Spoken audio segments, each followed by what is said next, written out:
Hello, si Bossing Bosso. By the way, magbibigay po ko ng share sa inyo regarding po dun sa before nagpalit po tayo ng module po dun sa fan. Yung pinalitan natin hindi gumagana po yung fan. Para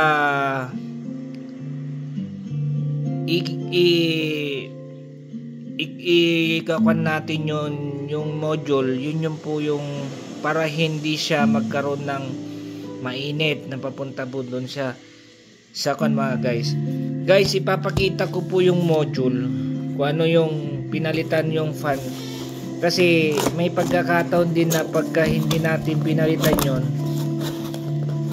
yon nagkakaroon ng overheat po yung radiator fan natin. Ito guys, ito po yung module na tinatawag nila. Ito guys, ito nagpalit po tayo kasi hindi gumagalaw yung fan, kasi pagka sineset natin doon, syempre may pagkakataon ng nag-overheat kung wala to mga guys.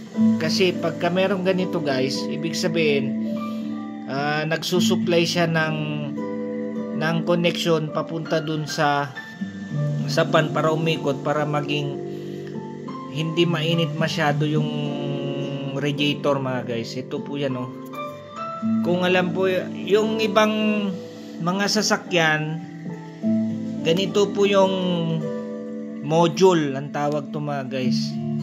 Ito guys, module. Yan, ito yung automatic na nakaka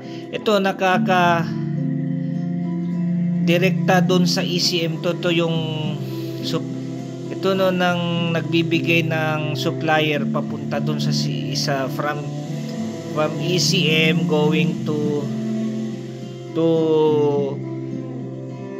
connection sa mga wiring niya mga guys. Yan, ito po guys, ito pinakita ko sa inyo guys. Ito yung module, luma na kasi to. Yung iba ang ginagawa nila, dinidirekta nila, pero ang totoo hindi pwedeng i-direkta yon.